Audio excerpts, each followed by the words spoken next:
Hello everyone. हम LT grade के लिए मॉडर्न हिस्ट्री स्टार्ट कर रहे हैं। आज पूरे दिन में मैं एलटी ग्रेड का जो भी कंप्लीट मॉडर्न हिस्ट्री है आई ट्राई कि आज और कल में पूरा कवर हो जाए। हमें पता है कि जो मॉडर्न हिस्ट्री है उसकी शुरुआत 18th सेंचुरी से होती है और मॉडर्न हिस्ट्री की शुरुआत होती है डिक्लाइन ऑफ मुग़ल से। अगर जिसने सिक्स से सही से हिस्ट्री पढ़ी होगी उनको इस चीज़ का फाउंडेशन नॉलेज होगा, बेसिक नॉलेज होगा, लेकिन हम इसमें पूरा कवर करेंगे। There is nothing to worried. बहुत शॉर्ट तरीके से, बहुत अच्छी तरीके से हम पूरा कवर करेंगे। 18th सेंचुरी में क्या होता है, डिक्लाइन होना शुरू होता है मुग़ल एम्पायर का, क्योंकि मुग़ल एम्पायर में बहुत अच्छे शासक जो है नहीं बचे थे। जितने भी लोग थे, कोई बहुत वीक था, कोई दूसरा उनके सूबेदार्स एंड ऑल बहुत पावरफुल हो गए थे, तो वो लोग ही अपने राजा को क्या करते थे, मारकर यहाँ उस गद्दी से उठाकर अपने मन मर्जी से किसी को भी बिठा दे रहे थे। तो देयर वाज नो स्टेबिलिटी और फिर बहुत डिफ्रेगमेंटेशन हो रहा था थ्रोन के ऊपर जो राजा बैठाए जा रहे थे। तो उसकी वजह से एक जो है प्रॉब्लम क्रिएट हो जाती है मुगल्स के बीच में आपस में ही, और आपस में ही डिस्प्यूट्स हो जाते हैं, जिसकी वजह से मोस्टली जो है लोग अपने आप को इंडिपेंडेंट कर लेते हैं। मोस्टली जो रीजन्स है जैसे अवध हो गया, बिहार हो गया, बंगाल हो गया, ठीक है, और साउथ में हम आ जाते हैं टीपू का जहाँ पर राज था, वो डेक्कन, सब अपने आप को इंडिपेंडेंटली रन करना शुरू कर देते हैं। अब इसमें एक और चीज़ होती है, वो है कि ब्रिटिशर्स जो है बहुत बार, मैं भी फ़िलहाल आपको ऐसे समराइज़ कर दे रही हूँ, फिर मैं पूरा समझाऊंगी। तो जो ब्रिटिशर्स थे वो भी इस समय में बहुत ट्राई कर रहे थे, क्योंकि उनको ट्रेड करना था और कस्टम एंड ड्यूटीज़ छोटी छोटी चीज़ों पे लग जाती थी। छोटे छोटे गवर्नर्स और सूबेदार्स क्या करते थे, उनको रोक टोक करते थे। They were not allowed to trade independently. तो फिर इनको लगने लगा मुगल्स को कि हमें भी इजाज़त मिलनी चाहिए। मैं बताऊंगी कौन से राजा के शासन में वो आते हैं और कैसे वो इस चीज़ का परमिशन पा जाते हैं और कौन आता है ब्रिटिशर्स के साइड से। Okay, so let's start. 1707, after death of Aurangzeb, Battle of Jajau between Aurangzeb's two eldest sons won by Bahadur Shah 1। अब क्या होता है ना कि औरंगज़ेब के डेथ के बाद औरंगज़ेब के दो बड़े बच्चे आपस में लड़ते हैं, जिसमें बहादुर शाह 1 जो है वो जीत जाता है। ठीक है, इस बैटल का नाम क्या है, बैटल ऑफ जाजाऊ, याद रखेंगे। 1707 में औरंगज़ेब की डेथ हो जाती है।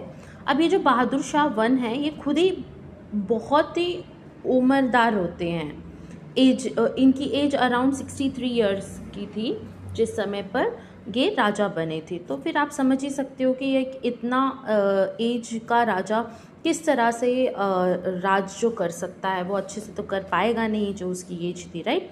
Originally known as prince Muazzam, ये याद रखेंगे आप, मुअज़्ज़म, प्रिंस मुअज़्ज़म कौन थे, Bahadur Shah 1।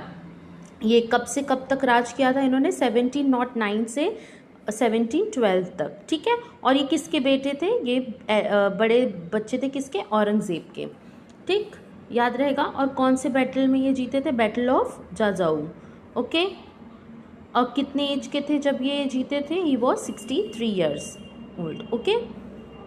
Policy of compromise, अब इनकी एज तो ये थी नहीं कि हर किसी से बस लड़ते रहते, जंग करते रहते। तो he was in a very good thinking कि उसने सोचा कि मुझे जो है जितने भी लोग हमारे अगेंस्ट हैं उनको मुझे इकट्ठा कर लेना चाहिए, क्योंकि अब टाइम है, रिवोल्ट करके कुछ भी नहीं हासिल होगा। तो ही adopted policy of compromise and granted them appropriate posting। अब जितने भी लोग इनके अंडर थे उनको क्या किया, जो भी रिवोल्ट कर रहे थे या जो भी इनके अंडर काम कर रहे थे उनको अच्छी अच्छी पोस्ट दे दी, और जो रिवोल्ट कर रहे थे, जो रिबेलियंस थे, उनको उनके साथ कॉम्प्रोमाइज़ कर लिया। Okay, policy of settlement with the Rajputs, Raja of Amber and Jats Raja Churaman. क्या हुआ, जो भी जितने भी राजपूताना लोग थे जो औरंगज़ेब के टाइम पे बहुत गुस्सा थे, बहुत खफा थे इनसे, मुग़ल एम्पायर से, वो क्या करते हैं, जो हमारे बहादुर शाह हैं वो उनको बोलते हैं कि चलो ठीक है, एक पॉलिसी साइन करते हैं, एक सेटलमेंट करते हैं। Maratha Prince Sahu and was released from Mughal captivity.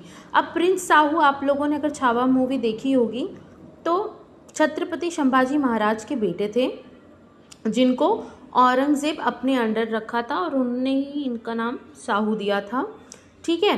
तो उनको भी रिलीज़ कर दिया जाता है, इसलिए इस सोच में मुग़ल रिलीज़ करते हैं कि अब मराठास जो है वो हमारे साथ संधि कर लेंगे, राइट। इसीलिए साहू जी को छोड़ दिया जाता है।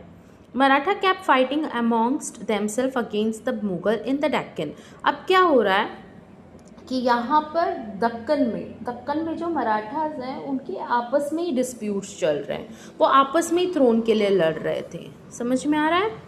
Bahadur Shah attempted to make peace with Sikh guru. अब यहाँ मराठास के साथ उन्होंने संधि कर ली, यहाँ राजपूतानास के साथ कर ली। अब वो जाते हैं सिख की तरफ, ठीक है। वो गुरु गोबिंद सिंह जी से पीस की मांग करते हैं कि हमें जो है आपस में रिवॉल्ट नहीं करना चाहिए। लेकिन गुरु गोबिंद सिंह जी के डेथ के बाद जो बंदा सिंह बहादुर है वो लीडरशिप अपने अंडर ले लेते हैं और वो रिबेल कर देते हैं अगेंस्ट मुगल एम्पायर।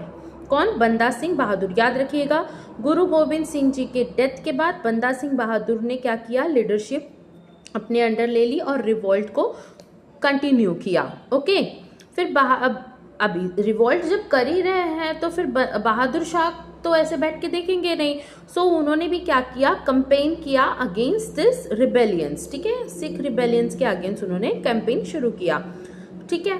अब प्रैक्टिकली अगर देखा जाए तो जितने भी ये सिख वॉरियर्स थे या सिख कम्युनिटी थी वो कौन सी टेरिटरी के कंट्रोल, कौन सी एरिया को कंट्रोल करके रखी थी?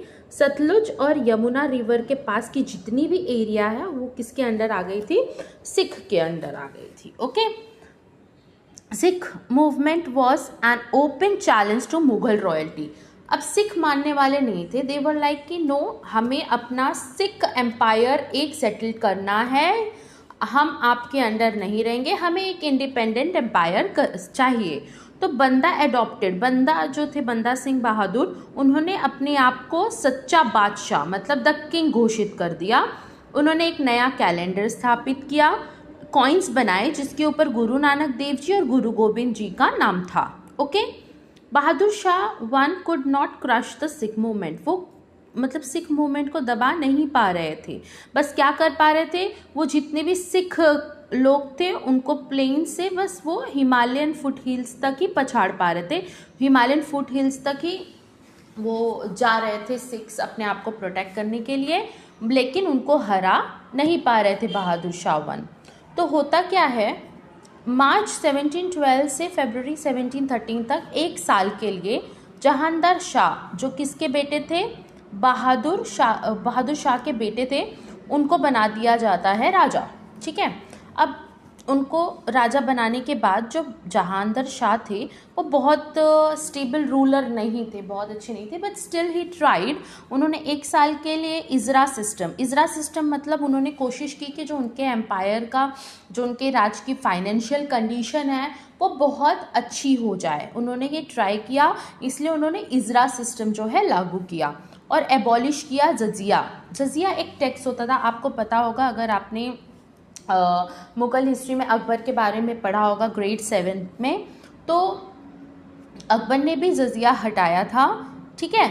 वो क्या था, एक टैक्स था नॉन मुस्लिम पे, लेकिन फिर औरंगज़ेब ने ये जजिया जो है लागू कर दिया था, जिसको फिर एबॉलिश करने की कोशिश की जहांदार ने, लेकिन ये चल नहीं पाया क्योंकि ये जो सैयद ब्रदर्स थे इनको किंग मेकर्स कहा जाता था। मतलब ये सैयद ब्रदर्स क्या करते थे, इनको लगा कि यार ये जो है ये हमारे सिस्टम्स को बदल रहा है, चीज़ों को विपरीत लेकर जा रहा है, अगेंस्ट लेकर जा रहा है, ऑपोजिट काम कर रहा है मुग़ल पॉलिसी के, तो हम क्या करते हैं, जो इसको हटा देते हैं। तो फिर व्हाट दे डिड, सी उन्होंने 1713 में फर्रुखसियार को गद्दी दे दी और किसको मार दिया? जहांदार शाह को, ठीक है, समझ में आ गया। जहांदार शाह को मार दिया और फारुखसियार को गद्दी पर बैठा दिया। देख रहे हो गेम्स ऑफ थ्रोन चल रहा है इसको मारो उसको बैठाओ। अभी ऐसे ही आप देखोगे 1 साल 4 साल 5 साल इतने ही शासन में फटाफट ऐसे सैयद ब्रदर जैसे लोग जो है मुग़ल एम्परर्स को बदलते जा रहे थे। तो इसी से जो है स्टेबिलिटी गड़बड़ हो गई और फिर मुगल्स का डिक्लाइन होने लगा उनके राज में। ठीक है। In 1715 Banda Bahadur and his followers were captured by Mughal governor of Punjab. अब 1715 में होता ये है कि बंदा बहादुर और उसके जो फॉलोअर्स हैं वो पकड़े जाते हैं पंजाब में और उनको एग्जीक्यूट कर दिया जाता है दिल्ली में।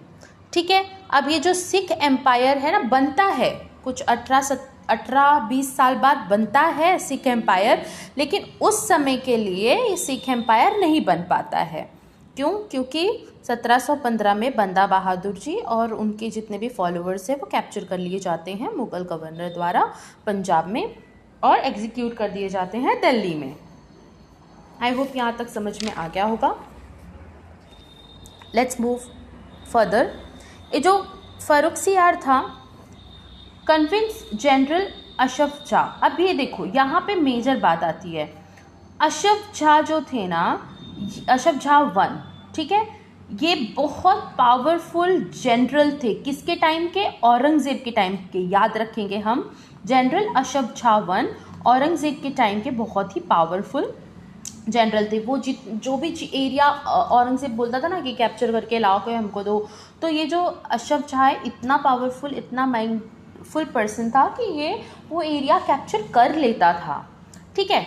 तो जब फारुखसियार को लगा कि यार हमारा जो एम्पायर है वो अभी स्टेबल नहीं है, हमें कोई एक दमदार इंसान चाहिए, तो वो जनरल अशफ झा के घर पे ऐसे फरमान मतलब पहुंचवा देते हैं कि आपको बादशाह बुला रहे हैं, अब आप जो रिटायरमेंट आपने ली थी औरंगज़ेब के टाइम में अब आप वो भूल जाइए और आइए और हमारे फारुखसियार एम्परर की कोर्ट में एज ए जनरल काम करिए। तो ही अग्रीड। ठीक है। अशफ झा जो है वो अग्री कर जाते हैं और वो 1671 में फारुखसियार के साथ आ जाते हैं।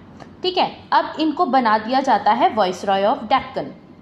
ठीक। और एक टाइटल दे दिया जाता है निज़ाम उल मुल्क। ठीक है। निज़ाम उल मुल्क means Fateh Jang, the one who can conquer any area very easily. Nizam ul Mulk viceroy बना दिए जाते हैं डेक्कन के। और ये निज़ाम उल मुल्क किसको पदवी दी गई थी? जनरल अशफ झा को। I hope this much you are understood. Okay. अब Asaf Jah 1 Deccan starts his own rule dynasty in Hyderabad in 1724। अब हम आगे इसके बारे में समझेंगे कि अशफ झा जो है ना आगे चल के 1724 के आसपास क्या करते हैं, हैदराबाद में अपनी एक डायनेस्टी स्थापित करते हैं, खुद राजा बनते हैं और इंडिपेंडेंटली रूल करते हैं। वो हम आगे भी देखेंगे। 1717 में Farrukhsiyar gives farman to the British mission led. अब एक स्टोरी है इसके पीछे छोटी सी, मैं बताती हूँ आपको। होता ये है ना कि फारुखसियार बहुत बीमार हो जाता है। ठीक है। उस टाइम उसकी जो तबीयत है ना बहुत ख़राब हो जाती है। तो आपको मालूम है कि ब्रिटिशर्स हमारे यहाँ आके पोर्ट वाली एरिया में कोस्टल एरियाज़ में ट्रेड करते थे, जैसे सूरत हो गया, बंगाल हो गया, हमारा मैसूर हो गया, है ना, ऐसी जगहों में आकर ट्रेड करते थे। तो फारुखसियार बीमार था तो इनकी बीमारी ठीक कर दी एक ब्रिटिशर डॉक्टर ने। अब इसके बाद ये हो गए उसके ऊपर फ़िदा, मतलब ब्रिटिशर्स के ऊपर हो गए फ़िदा। अब बहुत सारे गिफ्ट के साथ जॉन सरमन जो है ना, इससे पहले भी ब्रिटिशर्स ने बहुत बार कोशिश की थी, वो मुग़ल दरबार में जाके वो बहुत रिक्वेस्ट करते थे, लेकिन किसी भी मुग़ल ने इनकी बात नहीं सुनी थी। बट विनाशकाल विपरीत बुद्धि, फारुखसियार ने जॉन सरमन को जो है फरमान दे दिया कि you can trade easily wherever you want. अब यहाँ से शुरू होता है ब्रिटिशर्स के मन में लालच की उत्पत्ति और यहाँ से शुरू होता है ब्रिटिशर्स को हमारे डिस्प्यूट्स को समझना, हमारी एरियाज़ को कॉन्कर करके हथियाना। ठीक है। तो अब ये बात याद रखेंगे। 1717 में फारुखसियार ने फरमान जारी किया किसको, और ये कौन से ब्रिटिशर द्वारा लेड किया गया था? जॉन सरमन द्वारा, ठीक है। और जो फरमान जारी किया था उसको कहा गया Magna carta of the east India company. अभी मैग्ना कार्टा की भी एक स्टोरी है। 1215 में होता ये है, सबसे पहला मैग्ना कार्टा जो फरमान था, जो मैग्ना कार्टा रूल निकाला गया, जो फरमान जारी किया गया, वो 1215 में किया गया था। दरअसल वहाँ पे क्या हो रहा था ना, पहले जितने भी राजा हुआ करते थे ना, वो किसी भी नोबल को कभी भी अपने दरबार से निकाल देते थे। तो भाई ऐसे कोई स्टेबिलिटी ही नहीं थी। तो जितने भी नोबल्स थे उन्होंने क्या किया, राजा को पकड़ा और बोला कि भैया ऐसा है, जो इंग्लैंड का राजा था, ऐसा है कि कुछ लिखित हमको दो, हमको लिखित दो कि हाँ हमारी ये पद है, इतने से इतने टाइम तक रहेगा, लीगल रूल्स और लॉज बना दो, नहीं तो आपका तो जब मन कर रहा है हमें उठा के आप फेंक दे रहे हैं, ऐसे तो हम कहेंगे भी नहीं रहेंगे।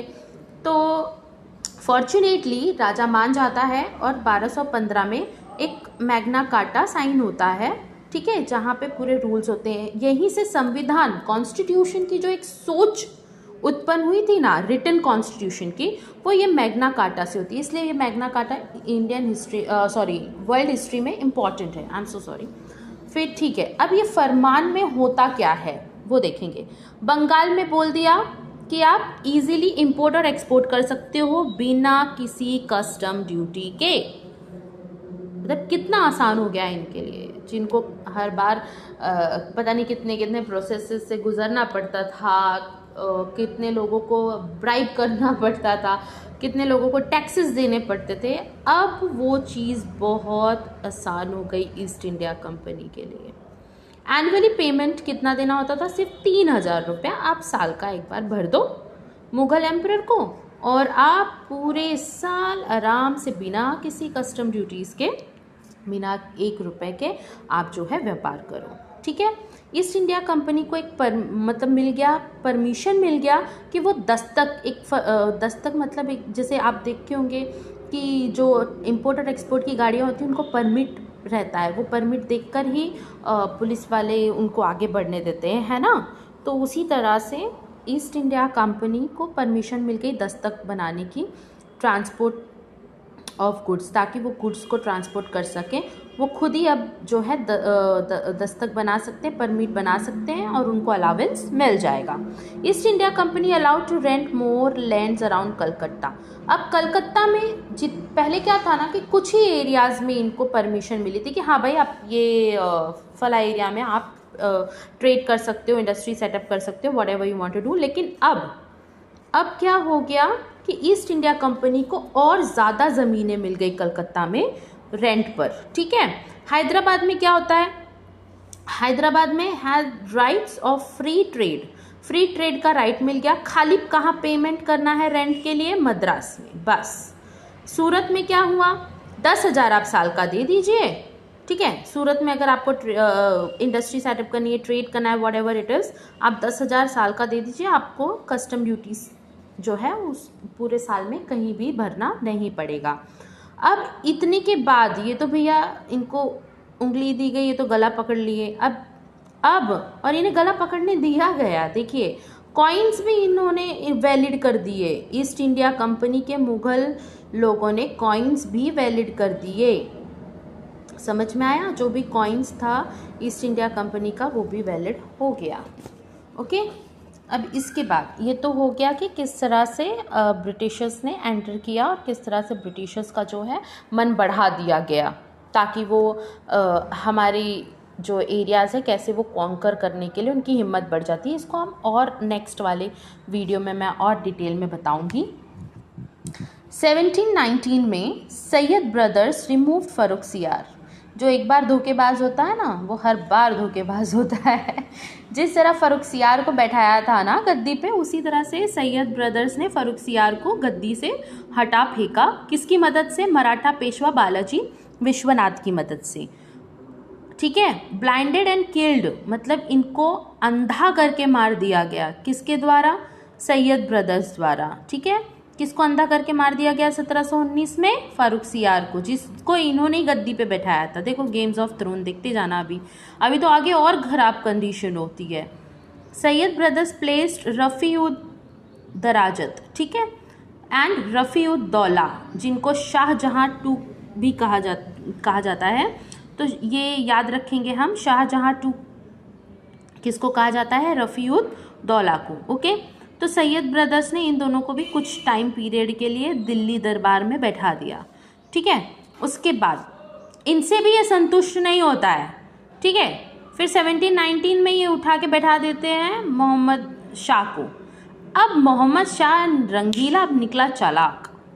ठीक है, इसका नाम रंगीला इसलिए पड़ा क्योंकि he was very found of dance and music. मतलब दिन भर गाने चलते रहते थे दरबार में, नाच गाना होता रहता था।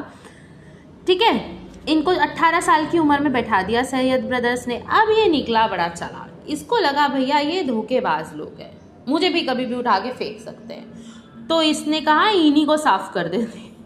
तो मोहम्मद शाह ने सैयद ब्रदर्स को ही मार दिया। किसकी मदद से? निमाज़ुल मुल्क। ठीक है, Nizam, it's not Nimaz, I am so sorry, Nizamul Mulk जो थे अशरफ झावन की मदद से मोहम्मद शाह ने मार दिया सैयद ब्रदर्स को। ठीक है, बुरे का अंत बुरा ही होता है। Karma page back. हिस्ट्री इतनी बार सिखाती है लेकिन हम समझ नहीं पाते। इसीलिए मुझे हिस्ट्री बहुत पसंद है। चलो फर्दर, 1721 निज़ाम उल मुल्क मेड ग्रैंड वज़ीर, वॉज मेड ग्रैंड वज़ीर। अब निज़ाम उल मुल्क को क्या बना दिया गया? ग्रैंड वज़ीर बना दिया गया। अब जब इनको ग्रैंड वज़ीर बना दिया गया ना, तो ये बहुत अच्छा आदमी था। इसे लगा कि यार ये जो नाच गाना चल रहा है, शासन तो चल ही नहीं रहा है, ऊपर से सॉरी हमारा जो मोहम्मद शाह है ये इतना स्टूपिड है कि अपने इर्द गिर्द वाले लोगों को, जो इसके नोबल्स थे, उन्हीं को ज़्यादा प्रेफरेंस दे रहा है, वही रूल करने लग रहे हैं, उन्हीं के नियम चल रहे हैं, तो ऐसे राजा को तो होना नहीं चाहिए। तो उसने कोशिश की ये सारे सिस्टम को हटाने के लिए। तो फिर जितने भी नोबल्स थे ना, उनको डर लग गया कि भैया ऐसा है कि ये जो निज़ाम उल मुल्क है ना, वो हमारी जो है जॉब खा जाएगा। तो वो मोहम्मद शाह के कान में उनके बारे में उल्टा सीधा बोलते हैं, बन जाते हैं मंथरा। और मोहम्मद शाह स्टूपिड, वो क्या करता है, जो उनका सबसे पावरफुल आदमी है उसी को वो अपने जगह से हटाने की कोशिश करता है। ठीक, वो उनको बोल देता है कि आप जो है यहाँ से चले जाइए, एक जगह दे देता है कि आप वहाँ जाइए, लेकिन निज़ाम उल मुल्क को तो दक्कन चाहिए था। ठीक है, समझ में आ रहा है? तो फिर क्या होता है, 1723 में मोहम्मद शाह ट्रांसफर्स इनटू अवध। अब मोहम्मद शाह का जब कान भर दिया जाता है तो वो निज़ाम उल मुल्क को क्या करता है, अवध में भेज देता है दिल्ली कोर्ट से। तो निज़ाम उल रिबेल तो करता है, लेकिन ऐसा नहीं करता है कि मतलब मारधाड़ से, ना, वो जाता ही नहीं है अवध, वो अवध जाता ही नहीं है, वो चला जाता है दक्कन में, वो सीधा अपने मन मर्जी का हो जाता है। वो लड़ने नहीं जाता है मोहम्मद शाह से, लेकिन ही रिबेल्स, वो जाता ही नहीं है दक्कन में।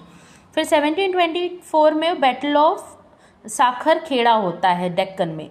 दरअसल जिस समय निज़ाम जाता है उस एरिया में दक्कन के, वहाँ पे मुग़ल जनरल जो बैठा था ऑलरेडी एक, तो उससे लड़ाई होती है बैटल ऑफ साखर खेड़ा की। निज़ाम डिफीट्स मुग़ल फोर्सेस, वो हरा देता है। ठीक है, और ये जो मुग़ल एम्परर वहाँ बैठा था ना दक्कन में, वो हाथ जोड़ के बोलता है भैया आप ही हैं जो हैं, आप ही अशरफ झाँ हैं, आप ही रहिए, आपको ही मुबारक ये जगह। He was so afraid of him. Nizam Ashraf Jhan one ruled Hyderabad, Golconda वाला एरिया, ठीक है, इंडिपेंडेंटली। लेकिन अब जैसे कि ऐसा नहीं था, इंडिपेंडेंटली का मतलब ये नहीं था कि उसने ये बोला कि मैं इनके अंडर नहीं हूँ, ना, उसने बोला मैं मुग़ल के अंडर ही हूँ, लेकिन रूल्स मेरे मर्जी के चलेंगे। समझ में आ रहा है? उसे लावारिस नहीं बनना था। He was very smart. उसे पता था कि अगर मैं मुग़ल के अंडर से हट जाऊँगा, मुग़ल नाम मेरे सर से हट जाएगा, तो फिर मेरे लिए रन कर पाना थोड़ा मुश्किल होगा। सो व्हाट ही डिड, वो उसने रिबेल तो किया, किसी को पता नहीं चलने दिया, वेरी स्मार्टली। और मोहम्मद शाह को भी मालूम था कि वो निज़ाम को डिफीट नहीं कर पाएगा, इसीलिए उसने भी कुछ भी नहीं बोला, उसने बोला okay fine, you are okay with Hyderabad, please take it. 1728 में बैटल ऑफ पालखेड़ होता है, किसके बीच में? Nizam defeated by Maratha under Bajirao one. Bajirao one, दीवानी मैं दीवानी, I hope everyone know this. Peshwa Bajirao one ने डिफीट कर दिया निज़ाम को, ठीक है, कब? 1728 में। और 1737 में पेशवा बाजीराव वन इन्वेडेड दिल्ली। अब ये कहाँ चल जाते हैं? दिल्ली पर कूच करते हैं, ठीक है। अब इस समय जो 1720 से 1730 तक मराठास का बहुत ही अच्छा एक्सपेंशन होता है, ठीक है, वो हम नेक्स्ट लेक्चर में देखेंगे। Northward expansion of Marathas over Malwa, Gujarat and Bundelkhand. अब इनके अंडर में बाजीराव, पेशवा बाजीराव के अंडर में जो है मराठास क्या करते हैं? ओवर कर लेते हैं मालवा, गुजरात और बुंदेलखंड को। Mughal governors of Bengal, Awadh and Punjab became practically independent. अब यहाँ पर देखिए 18th सेंचुरी में पावर का क्या होने लगा? डीफ्रेगमेंटेशन, आपस में ही टूटकर बिखर गए। जब तक मुगल एक थे, देखो कभी भी हमने क्यों बोला यूनिटी स्ट्रेंथ, जब तक हिंदू राजा एक थे कोई कुछ नहीं कर पाया। जब वहाँ पे डिस्प्यूट्स आपस में होने लगी, तीसरी ताकत ने हथिया लिया। सेम अब मुगल के साथ हो रहा है। History repeats, Karma comes back. Okay, तो जब मुगल के पावर्स में डीफ्रेगमेंटेशन होने लगा तो मुगल्स भी हो गए बहुत ज़्यादा वीक। अब पंजाब, बंगाल, अवध सब ने अपने आप को इंडिपेंडेंट कर लिया भैया दिल्ली से। कहा कि हाँ हमारा जो लीडर है वो मुगल है, लेकिन हम अपने मनमर्जी से चलाएंगे। समझ में आया? तो बैटल ऑफ करनाल देखते हैं। अब जब इतने डिस्प्यूट्स हो गए तो भाई तीसरी ताकत का तो आना बनता ही है ना। अब ये वाला जो पार्ट है ना, ये इम्पॉर्टेंट है क्योंकि यहाँ से कुछ क्वेश्चंस बनते हैं। क्योंकि ये जो नादर शाह था ना, ये ईरान का एम्परर था, ठीक है। उसने इंडिया में इन्वेड किया, लाहौर तक की जगह जीत ली। ओके, 1738 में ईरान का एम्परर आता है, नादर शाह इन्वेड करता है इंडिया में। बहुत गंदी तरह से हराया था भाई साहब इसने। 3 घंटे के अंदर इसने आर्मी हरा दी थी मुगल की। निज़ाम ने भी अपनी आर्मी भेजी थी, अशरफ जहाँ ने, लेकिन वो भी टिक नहीं पाए सिर्फ 3 घंटे के अंदर। सोचिए कितनी बुरी स्थिति, कितनी बुरी परिस्थिति थी उस समय मुगल की, कि जो लड़ाइयाँ सालों साल लड़ते थे वो 3 घंटे के अंदर किससे हार गए? नादर शाह ने। लेकिन this emperor, this invader was so cruel कि इसने 30,000 residents of Delhi were massacred by Nadir Shah troop. 30,000, कई लाख लोगों को मार दिया गया और वो लूटपाट मचाई इसने। इसीलिए बैटल ऑफ करनाल को आप याद रखिएगा, वो लूटपाट मचाई इसने कि वैसी लूटपाट किसी ने नहीं मचाई होगी। उसने हर घर में टटोल के अगर एक छोटा सा भी सिक्का था ना, वो भी उठा के भागा है। अब Nadir Shah took over all Mughal territories of west of Indus. आज जो आप पाकिस्तान, अफगानिस्तान देख रहे हैं, वो वाली एरिया भी नादर शाह ने कैप्चर कर ली थी, ठीक है। अब यहाँ पर सबसे ज़्यादा जो इम्पोर्टेंट क्वेश्चन मैंने जो देखा है वो बनता है, ये देखो, he looted peacock throne where Kohinoor was embedded. Delhi में पिकॉक थ्रोन था ना, वो यही आदमी लेकर भागा था। इसी चोर ने लिया था। और उस पे क्या जड़ा हुआ था? कोहिनूर हीरा जड़ा हुआ था। समझ में आया? मुगल एम्परर मोहम्मद शाह को तो बहुत ही बुरी तरह से हरा दिया भाई इसने, इस इंसान ने, नादर शाह ने। ओके, 1738 में।